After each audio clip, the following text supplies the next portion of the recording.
Interdimensional Window Shopping, a System Apocalypse short story, written by Tao Wong, narrated by Naomi Barton. The normal process of being teleported through time and space, and potentially dimensions, Nick was never entirely sure, was instantaneous.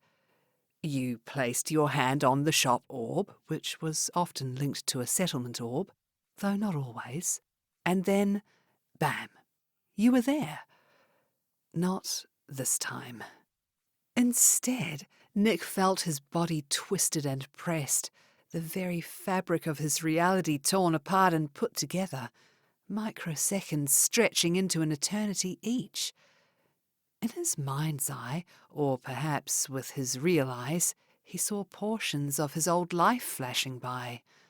A loving wife, working on a trailer with his father, long hours playing poker with friends.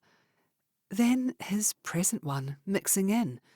The poker players transformed from his friends into monsters from the deepest myths.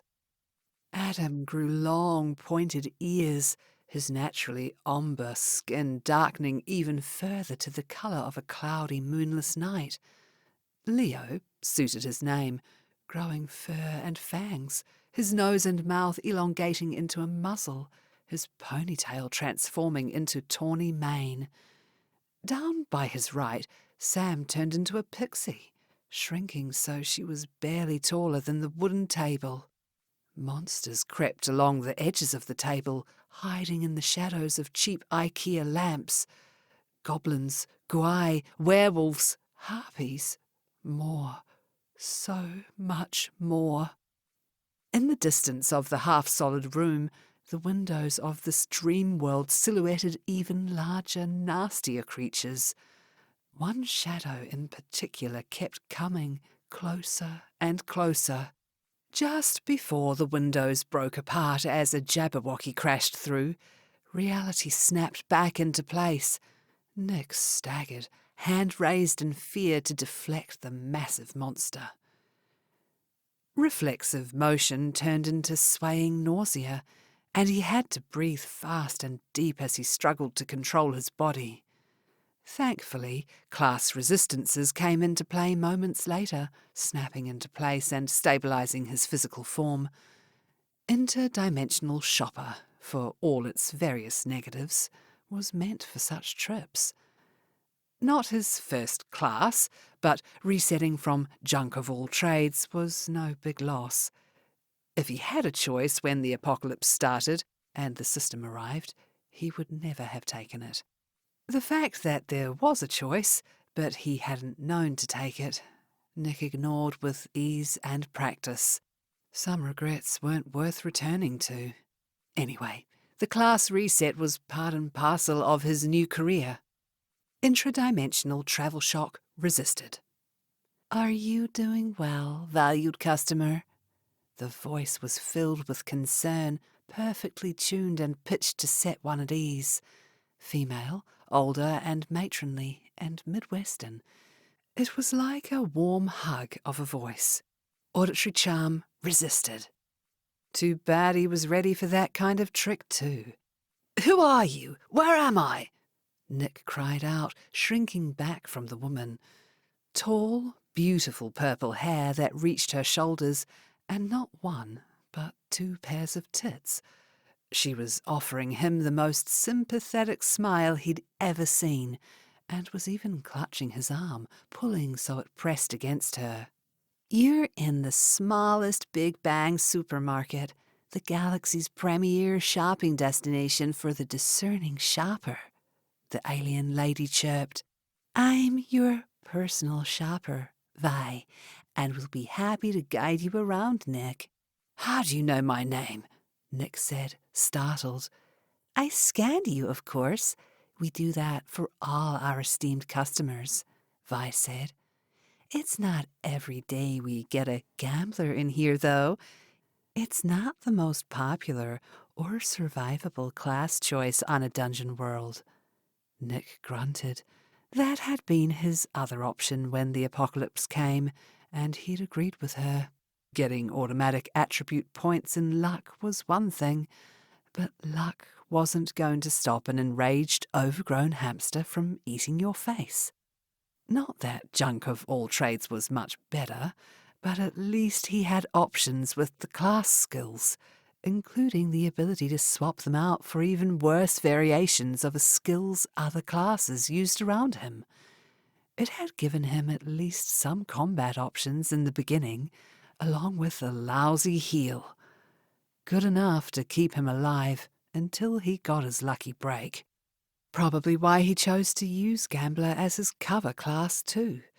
He was lucky, after all. What can I say? I'm lucky. Nick narrowed his gaze, standing straight. He did not, however, pull his arm from hers. Being woozy and a little out of it was part and parcel of the act, after all. But this isn't my shop. Mine's a lot more green, and a lot uglier. Has an orc with a scar and an eye missing too. Don't even know who he was kidding. You could get that fixed by the shop. Super simple. 𝗪𝗃𝗲, orc, same thing. He noted Vi's eyes flicked with suppressed anger. One thing Nick had learned was galactics didn't like casual speciesism. Deliberate speciesism was fine, but casual ones? Not a chance. Certainly not directed at groups that were considered more established, like the 𝗪𝗃𝗲. Annoyed or not, though, she kept the smile on her face, even leaning in deeper and purring a little more. Come, let's sit down. I'm sure you're still feeling a little nauseous. You do seem to have recovered well, though, Nick, my dear. Good constitution, I guess. Nick made sure to stumble a little as she led him away from the teleportation pad to a nearby open awning. He flopped down into the swinging chair, which was floating in midair, a metal base beneath utilizing powerful magnets to keep the entire thing aloft. Had to put quite a few points in to survive Earth. Of course. She looked at him a little suspiciously still, but moved on as she brought out a yellow bottle. Have you tried Asfan alcohol yet? I understand it's similar to your world's whiskey. More a bourbon fan myself, but sure. He took the alcohol from her, sipping on it carefully. It was sweeter than he would have expected from the description. Debuff. Mild alcohol poisoning. Ooh, this is good stuff. Hard to get a buzz these days. Nick made a face, a grimace that Vi echoed. Shall I add a bottle to your bill? Vi said. Sure. I got a bill. You will. We just need to confirm the opening of an account, Vi said, smiling. She conjured a data pad for him, showing him a bottle of Asfan on it for only 12 credits. If you put your hand on the pad, it'll authorize us to start a bill and debit your system credit account later. Nick sipped on the drink again, frowning a little. Only what I buy, right? Of course. Big eyes as she leaned over to give him quite the view. She kept that smile on her face, even as her finger poked at the terms beneath. See? Nick scanned the legalese. It was, surprisingly, quite short and clear. Only authorization for whatever he bought today. No ongoing debt or added charges. Basically, everything she had said, which marked them as somewhat more scrupulous in Nick's estimation. Yeah, sorry. Can't be too careful, you know, Nick said, placing his hand on the datapad. He felt the connection being created, then the prompt from the system. A quick scan showed that no, there was no additional legalese added on this side either. Taking his hand off the datapad, he picked up the glass and swirled the amber liquid before sipping again. Let's make it two. Of course, dear Nick. He didn't miss how she shifted the pad so he could not see it anymore as she punched in the addition. Then she slipped the pad away into a front pocket that hung just between, uncomfortably close to, her bottom pair of memories. He was fast getting an idea of how this was going to play out, but his buzz was getting going now, and she was talking again. "What did you say?" He didn't even need to feign confusion this time. Hidden disgust, not that well hidden, not to him, sparked in her eyes.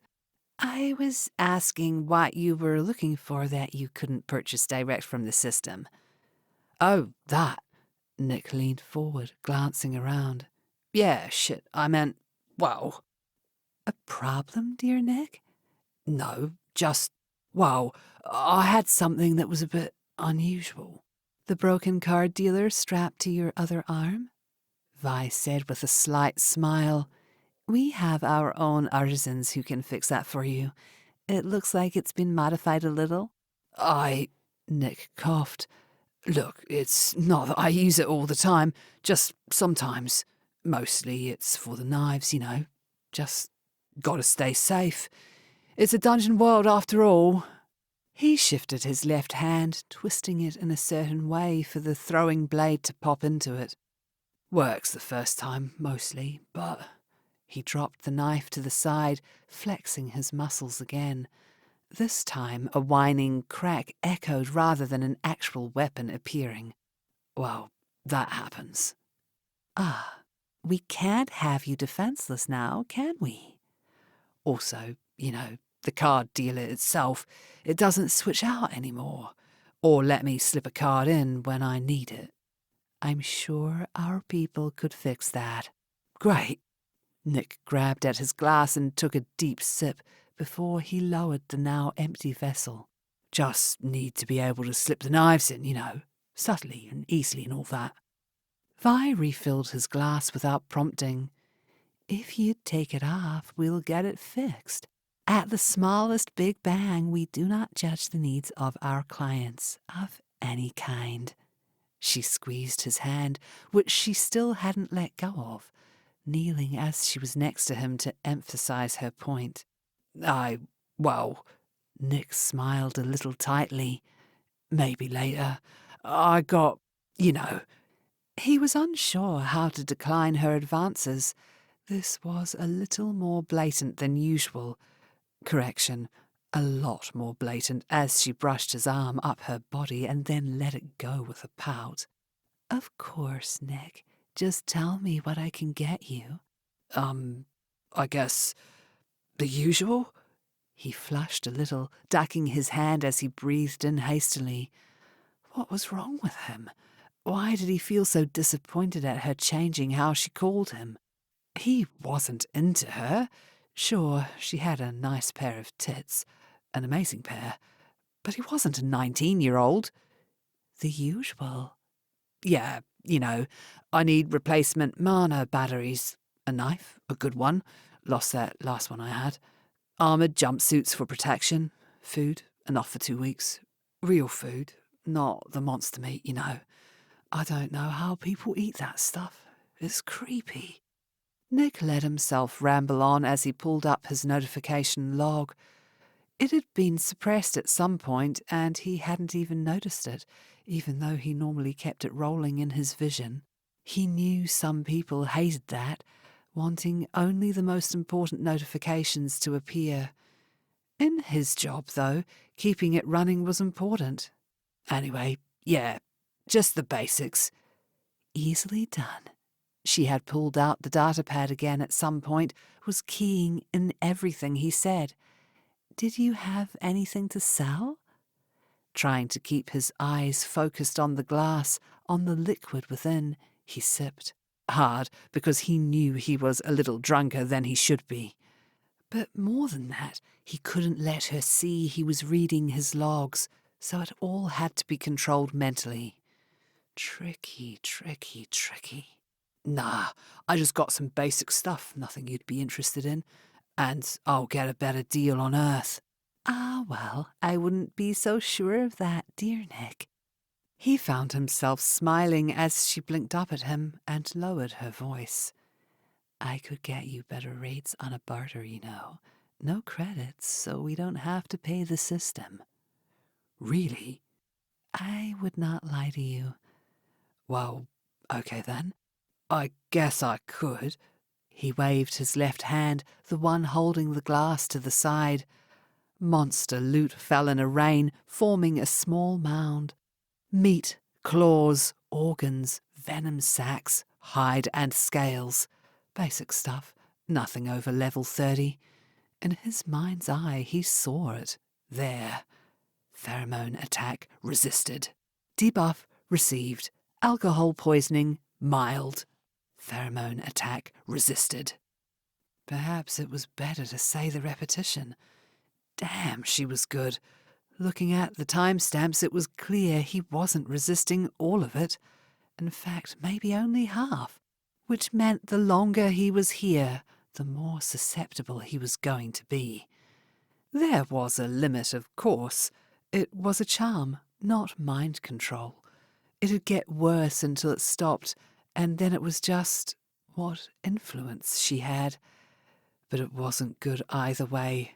Not fair at all to play these games. Well, I hear? Vi grimaced, but then flicked her hands. The loot he dropped began to disappear, falling into the ground one after the other with surprising speed. Nick lurched upward, then slumped backward, the drink still clutched in his hand, spilling a little. His head was spinning as he croaked out, "What's going on?"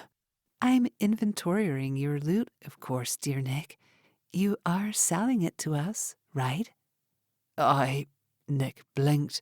He needed to figure out how to get out of here fast.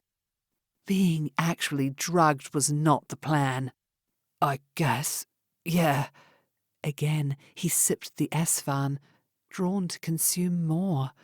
It tasted like honey and fire sliding down his gut and warming him, driving away his worries.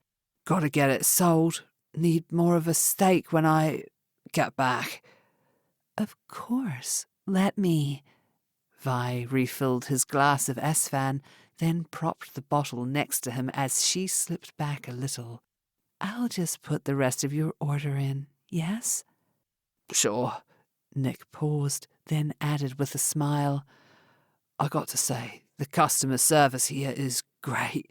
Better than the bastard fox. Of course, dear customer. Something in the way she said that bothered him. Chasing that idea, he drank more. Damn, that was going fast. Good thing he had the bottle. Reaching for it, he tried pouring more, missed, and spilled the liquid on himself. Vaguely, he could see her working the data pad, the loot nearly gone. Whatever. He didn't need a glass. He just started using the bottle itself. When exactly he slipped into oblivion, he was not certain. Somewhere between 3/4 and 4/5 of the bottle. Waking up was a pain, literally. Someone had hired a team of tiny dwarves, all of whom had been given pickaxes and bright lights, and then hid them inside his skull. Now they were hard at work, and the only good news was they weren't singing that blasted song. Didn't matter, though. They were pretty damn industrious at slamming those picks. How it was possible for his body to heal from grievous wounds that would have crippled and killed him in minutes and still, somehow, managed to give him a hangover the next day, he was not certain. Maybe a cosmic joke played by a teetotaler of a system, or maybe the kind of drugs and poisons required to make a system-enhanced human drunk was a tad on the very toxic side. Wake up. A shove, a push made his stomach lurch. He threw himself forward, only to find himself bound around his chest, which meant he'd ended up clotheslining himself on the rope. The chair wasn't moving from its position, and a hand came along to grab at him at the same time, the grabber's reflexes lightning fast. Not quick enough to dodge the vomit, though, as Nick spewed the contents of his stomach all over splayed feet. Large, strappy, kind of like a duck feet, with the way they were shaped. Disgusting. These humans are all the same. A hand pushed Nick's face up, and water splashed over him. He shook it off, spluttering, as his mind cleared under the shocking coldness. He managed to even get some of it in his mouth and down his throat. "Now, who sent you?" "Sent me? No one. You're the one who grabbed me," Nick snarled, shaking his head gingerly like a wet dog. He opened his mouth, hoping they'd get the hint and feed him more water, but no luck. "We never talked about that." Vi's voice now, coming from the side where she sat, legs crossed, not friendly at all, the way she was looking at him. Shit, she was right. The pheromones had thrown him off his game and the script. But not hard to guess, right? I didn't come here on purpose, so it had to be you. "Nice recovery. I don't believe it." The slapper leaned down, putting his face right in front of Nick's, which was quite the feat, considering Nick was 5'10", and a lot of it was in his torso. Still, his assailant was even bigger. Big eyes the size of dinner plates, looked at him, unblinking. Soft down around the eyes themselves, a hooked nose and a mouth with razor-sharp teeth finished the visage. Maybe Duck wasn't that far off. He'd even be cute with that silver-grey coloration of his feathers and skin, if he wasn't looking at Nick so predatorily. "I don't care. Let me go. This isn't how you treat a customer." "And that's why. Too late, also not panicky enough." The hand came down on his shoulder. It was webbed too, with talons on the end that uncurled and punched into his skin as the hand on his shoulder tightened. "Shit, you want panicky? I just came out of a damn apocalypse.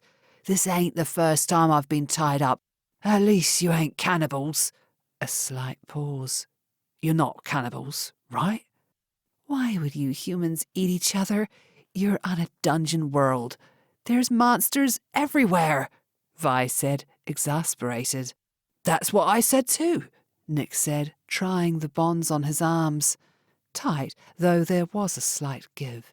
He might be able to slip out, but they'd tied him to the arms of the chair, and since they were right in front of him, it wasn't as though he'd slip out unnoticed. "Guess what they said?" "What?" Vi said, curious. "They liked the taste." Now she was looking nauseous too.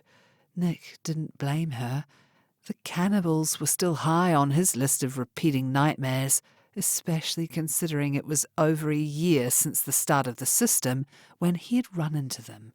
He couldn't even count and refused to find out how many humans they'd killed. "Enough." The hand squeezed again, and Nick hissed, looking at the Birdman. "Tell me who sent you. Otherwise, there's no point keeping you alive."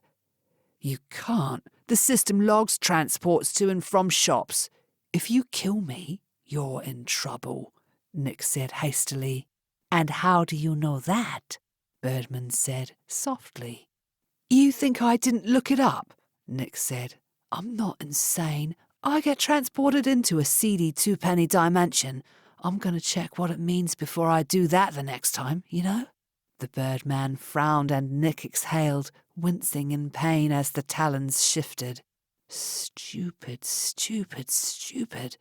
The pain in his head and the after effects of her pheromone attack and the drink were still leaving him 2 beats behind the dance. He was saying things he should never have, giving more hints, breaking character. But they were still buying it. "Smart man, but I got something even better." His shoulder was released and Nick couldn't help but sigh in relief. Moments later, though, that hand was back with something glimmering, something that snapped around his neck. Cold metal tightened around the muscles, strong enough to dimple the flesh and make it uncomfortable to breathe. "What the hell, man? Consent is key." "You didn't even ask for my safe word," Nick said. "No safety. Not anymore." Those eyes staring at him, they hadn't blinked. Not once. Maybe they couldn't blink. You think I haven't dealt with spies like you before? I don't care which of my competitors is doing this. The lesson will be the same. Lesson? What lesson? Now Nick was worried because those eyes, they weren't fluffy, cute birdman eyes. They were predator eyes. Boom! Taloned hands near his neck moved apart as the birdman showcased what he meant. Torak, I didn't agree to this, 𝗏 spoke up. Killing? He came in here trying to trick us. Scope out the competition? Nah, no way. Torak bent down, and Nick heard the soft click of magnets releasing the chair. Moments later, he and the chair were lifted, the whole contraption being carried along. I didn't last this long being weak. Look, wait, let's talk about this, Nick said, struggling in the chair. You should have talked when you had the chance. Torak. Sadly, the room they had dumped him in, which was just inside the actual and only building in this dimensional space, was not far at all from the teleportation pad. Each of Torak's steps took Nick closer to it. Make sure you finish the sale before he leaves. Add all the junk he asked for, mark it up appropriately, drain him. A slight pause, then Torak turned his head, rotating it on his frame without shifting his torso at all. How much did he have, anyway? 47,000 and change. Definitely a spy. What? Why? Nick cried. Perfect spy amount. Not too much to be surprising, not too little to make us skip on grabbing him when his port came up. Nick belatedly remembered to scan the man. In fact, he had forgotten to scan 𝒏 too. In seconds, he had their information filed away in his logs. Teleport bandit, Nick squeaked as he read the man's class. Also the high mana and hit points, which meant he was at least an advanced class. And devilish shopkeeper. Who are you people? Torak, he really might just be. Doesn't matter. I don't take chances. Torak dropped Nick and the chair on the platform and crossed his arms. Add the chair and collar as a gift and finish the bill, 𝒏. Now. This? Do it, or else you can join him. Torak let out a low squawk. Or I could just sell your bond back to spec bid. Now 𝒏 looked fearful, paling a little and hammering on the data pad. She spun it around and showed it to Torak.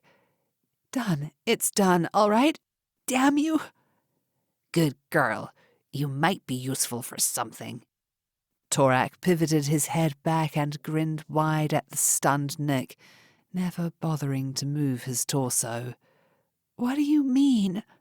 The birdman wasn't listening, his talon hand waving in the air, triggering the teleportation. That same twisted wrongness of dimensional manipulation threw him into the membranes of reality once more, spinning him through multiple dimensions of space and time. Man! Nick shouted out, only to find himself back.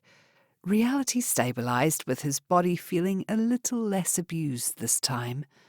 No surprise, since the return journey was being reinforced by the system and his own class skills.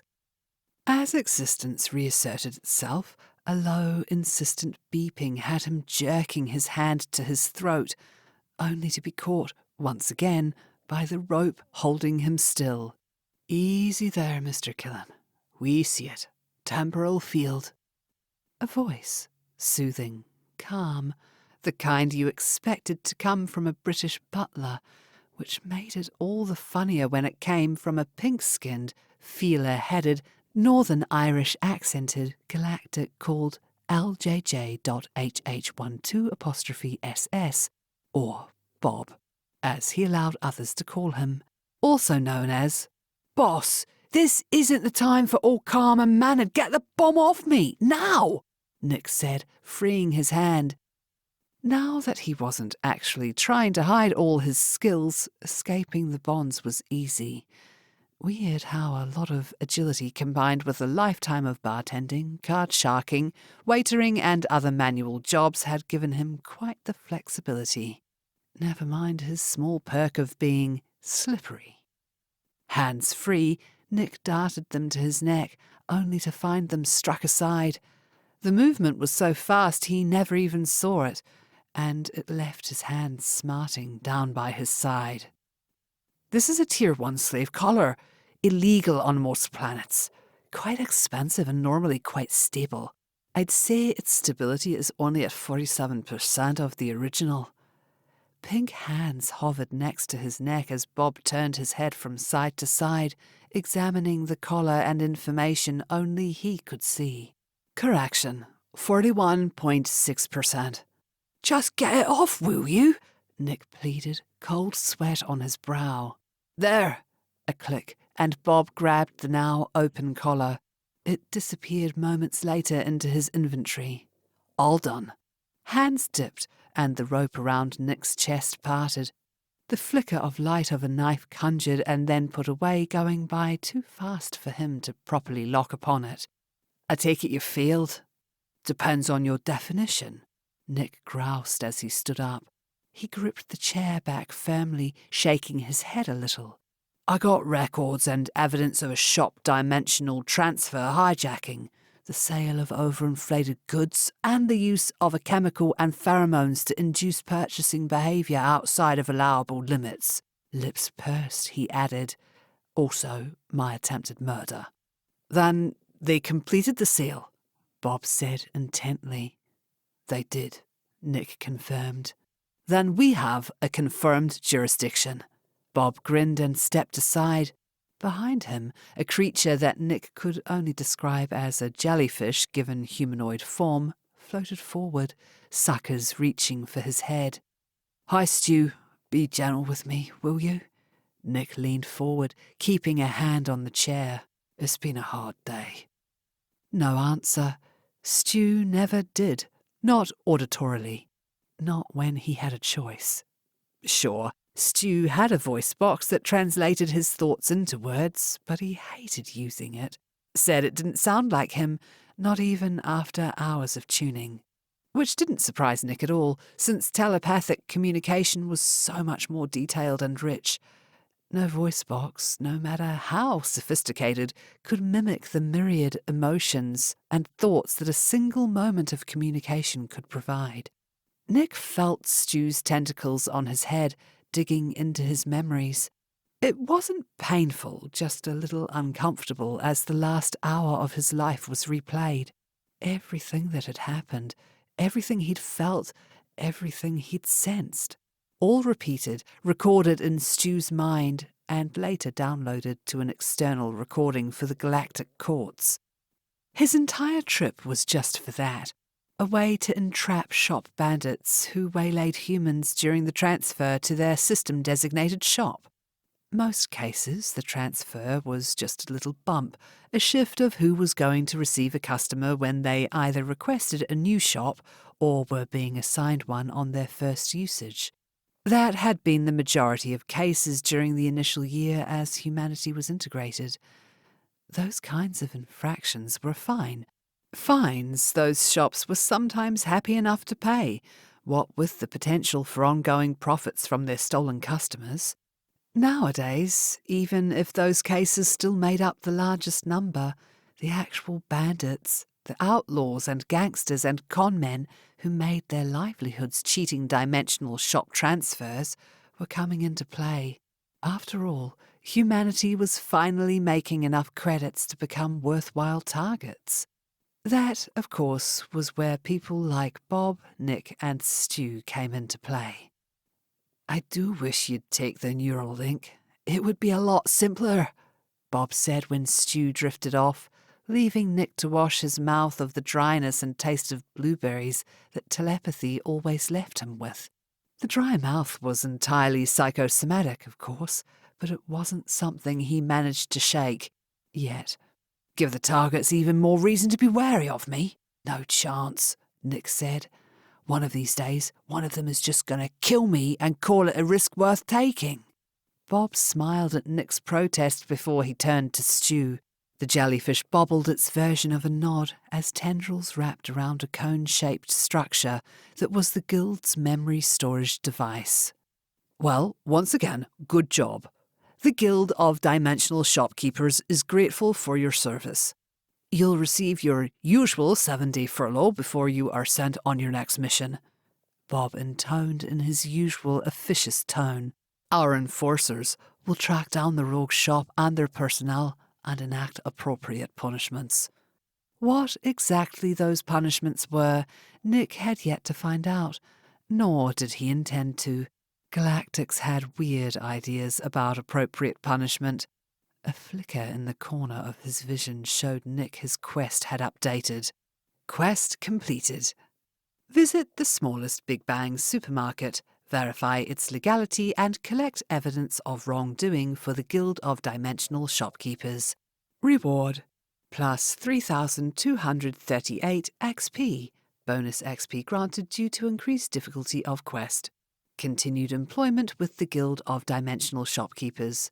Plus 11 reputation with the Guild. Nice. Close to a new level then, with this. One more good investigation and he'd level again. That is, if they had more work for him. Hey, Bob. Question. Why not just use the system to find them and punish them? Nick said. It knows everything, right? So why use people like me?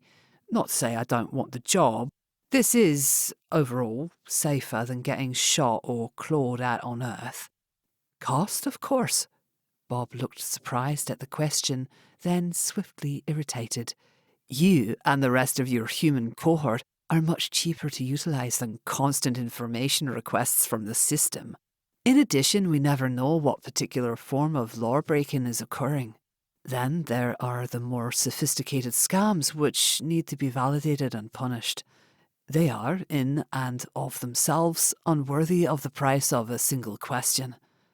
Nick grunted. He liked those jobs, really. Swapping out one kind of ammunition manufacturer for another, using a lower-grade power cell, or reselling mana batteries that weren't rated for dungeon world use. The shopkeepers, when found out, rarely made a fuss and paid their fines. Rarely tried to kill him, even if they figured out whom he was working for. Whatever. Nick rubbed his face. I'm going to get some R&R. He was nearly out of the room before Bob spoke. They'd set up a bunker in the side of a mountain somewhere in the Appalachians that some unfortunate prepper had never managed to claim. For your next cover class, what do you think you're going to choose? We should begin building your identity now. How about ballroom dancer? Nick said just before he exited the room. He couldn't help but chuckle to himself as the doors slid closed behind him, cutting off Bob's words of indignation. Small victories like this were the pleasures he lived for these days. It made his job worthwhile. Well, that and the chance to keep a portion of humanity safe while receiving a steady paycheck. The end. Interdimensional Window Shopping. A System Apocalypse short story. Written by Tao Wong. Narrated by Naomi Barton. Copyright 2023 by Tao Wong. Production copyright 2023 by Starlit Publishing.